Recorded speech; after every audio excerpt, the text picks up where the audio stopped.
Hey guys, how's it going? It's your boy MKS here, back here again with another video.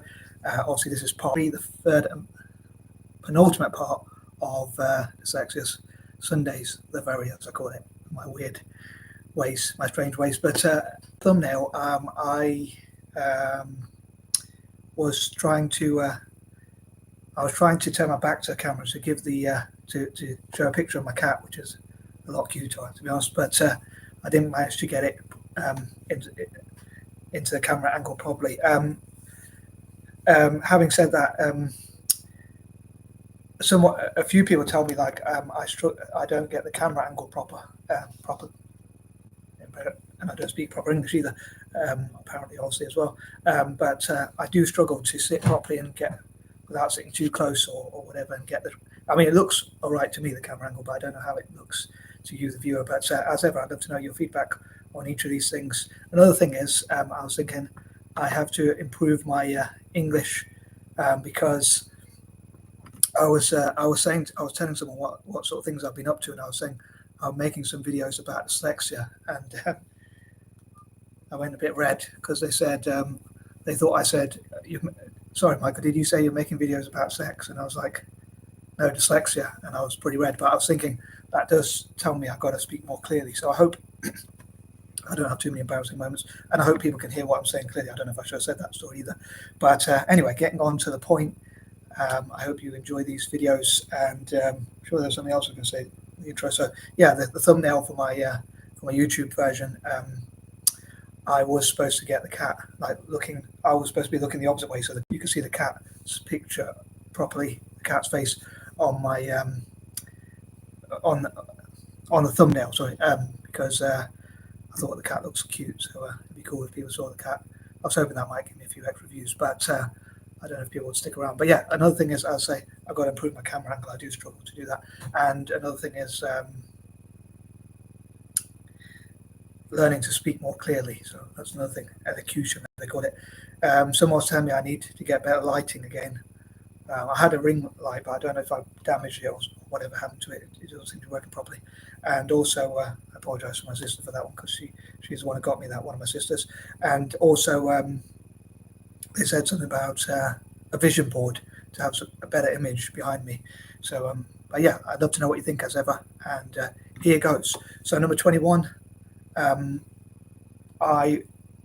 If I could have done this month again, or if I could have had my time again this month, so to speak, or basically been more organised, I would have got together a dyslexic group earlier on sometime in October, in the start of October, like preferably on the 1st, or at least by the 2nd or 3rd, or maybe 4th at the latest. I would have had, or in the first week, let's say, I would have had a dyslexic group up and running, which could have discussed ideas such as like interviewing each other, networking together on social media, learning together about business and investing, and just generally supporting and learning from each other, and like traveling to different countries to work on my project or venture or adventure projects, adventures, or ventures, or whichever term you want to use, and thesis. I have to say that word quite carefully with my pronunciation.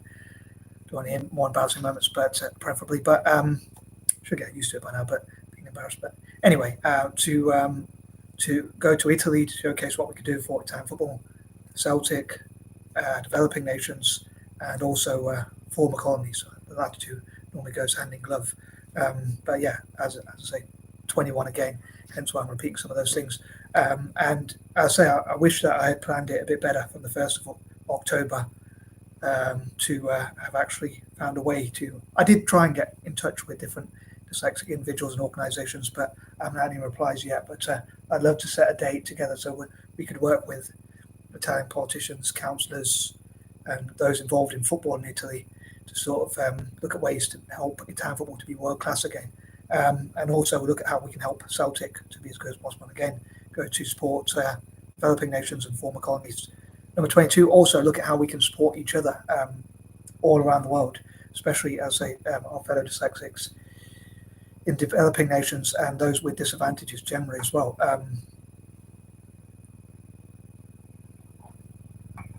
So I suppose those with dyslexia in most need. I'm not a socialist or a communist.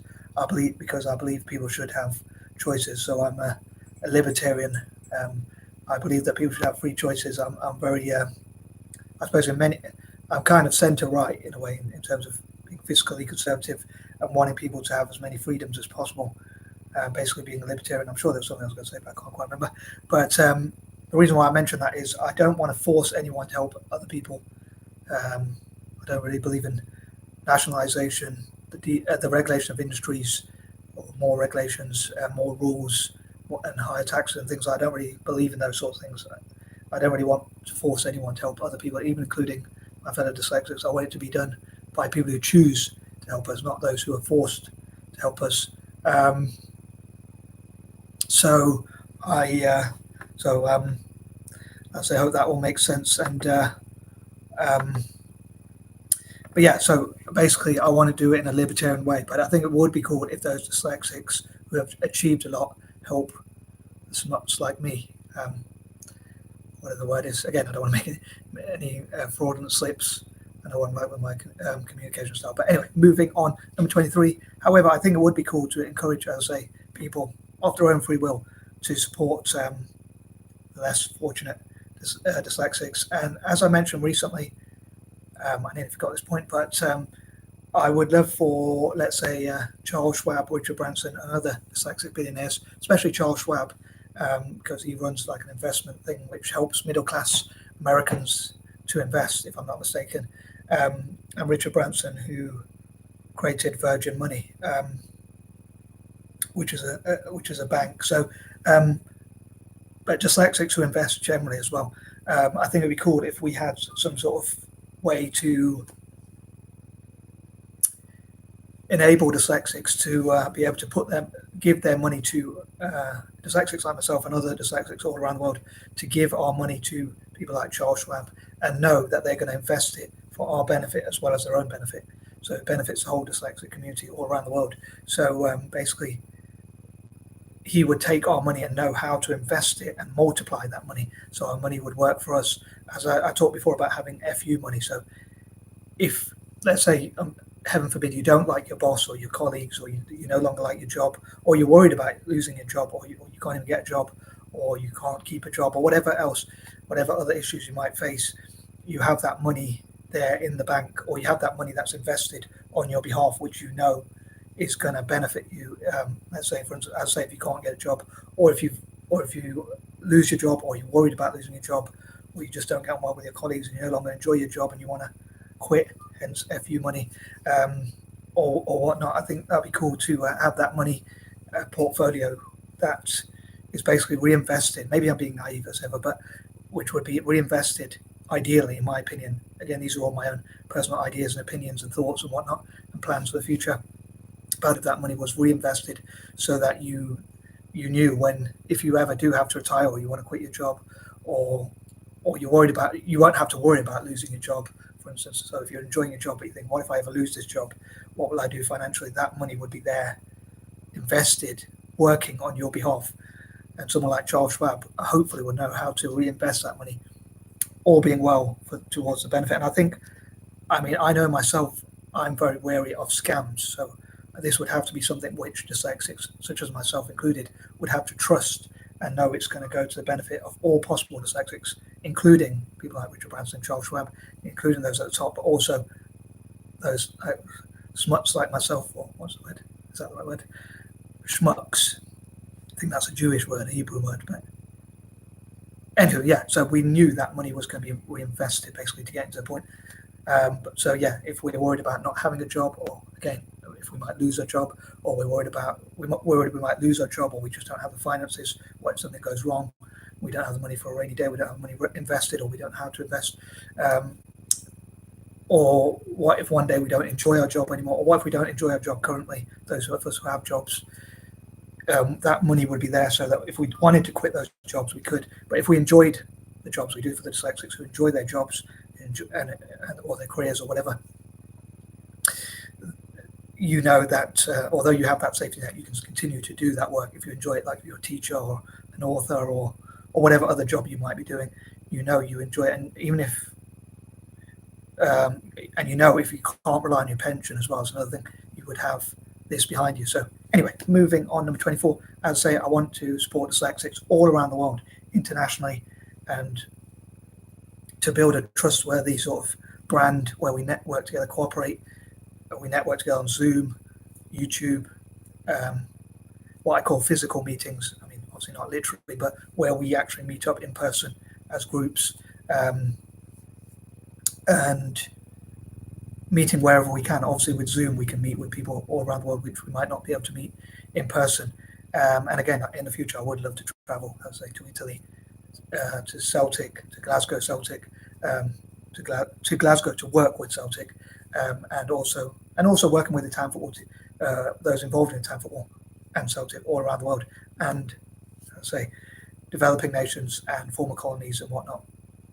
Number 25, especially including republics, as a support of republics. That's a bit of a bias of mine. So I'd love to see what dyslexics could contribute. Basically, that the projects and ventures and adventures that I want to be involved in. The thesis is showing that dyslexic people have a different way of thinking, which can be very positive, and we have many ideas, out of the box ideas and things like that. We're creative, inventive, and things like that, and we can contribute to Italian football, Celtic, developing nations, former colonies, and places like that, republics and whatnot, and we can actually benefit those nations.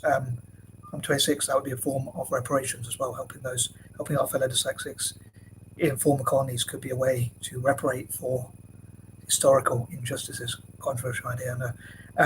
Number 27, as I often say, I would love to honour and acknowledge those who support us and maybe return the favour if and when we can. So hopefully they'll improve their PR and things like that, and we'll find ways to pay back those who help us, reward those who help us and that kind of thing. So pay back for whoever helps us, as I say, and things like promoting their websites, promoting their business cards, or their businesses generally, or whatever their political party, if they support us. Although, as I say, I'm not a socialist or communist, so I don't want that to be done by force. So that's a bit of a dilemma with that one. So if we got funding, I wouldn't want it to be the taxpayers who are forced to fund us with things like lottery funding or things like that, which people choose when they want to buy it. But like lottery for good causes and things like that, which brings me to another idea, a potential idea, a dyslexic idea, which is lottery cards, special lottery cards, where say they're £1 a ticket, you buy as many tickets as you want, and the winners get half the prize money, and the other half goes to. So if 1 million people play this lottery, and pay £1 each, that would mean that the lottery makes £1 million, and then it gives half the prize money to the winner, and the other half goes. So in this case, 500,000 would go towards dyslexics, let's say. Although, again, maybe I'm being naive, because how much would it cost to run stuff like that? But if we could put something together like that, that's an idea. I have that similar idea for Italian football and Celtic and things like that as well. Number 28. Through these videos, I hope that I know I've probably not mentioned enough about successful or famous dyslexics and things like that, but I hope through people sharing their success stories in the comment section, and hopefully through interviewing dyslexics in the future and things like that, hopefully people will see what successes we have.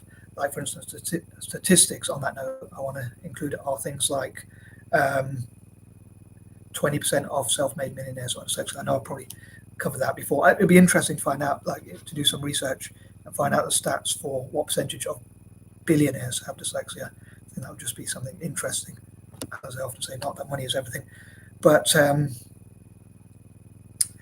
in America, it's 35% of self-made millionaires are said to be dyslexic, and I think, and the reason why I mentioned that and that kind of thing is because hopefully that will change the perception of dyslexia, so people will see a more positive side to dyslexia and what dyslexia can achieve if we're supported and encouraged, inspired and motivated. A friend of mine was saying in the comments of my last video, when I asked what can dyslexics achieve, they asked, it's like asking what can a diabetic achieve, and I think she misunderstood the question, because she seemed to say, think that I was saying in a disparaging way, which of course I'm not going to do that as someone who wants to empower and support dyslexics. What I was saying is, I think it'd be better if people looked at what we can achieve, not just what we can't achieve. And I think I probably mentioned this point again before, but someone in a wheelchair might not be able to do, obviously won't be able to do things that require walking, jogging, running, or things like that, but they can do things. They could still be a good typist if they could work from home, for instance, or things like that. And maybe there could be tax exemptions for employing people with disabilities. So you could, if you had to buy a ramp, if you had to pay for a ramp for your business, maybe you could have that as a tax write-off, or things like any accommodations you have to have for your business. Although I'd love for dyslexics to invest together and run businesses together, but there could be, for dyslexics who want regular jobs, maybe they could still have ways where companies were given tax incentives with the purpose of investing in, i.e. employing dyslexics, and similar maybe for investors into dyslexics in terms of those who help dyslexic businesses. Maybe they could get tax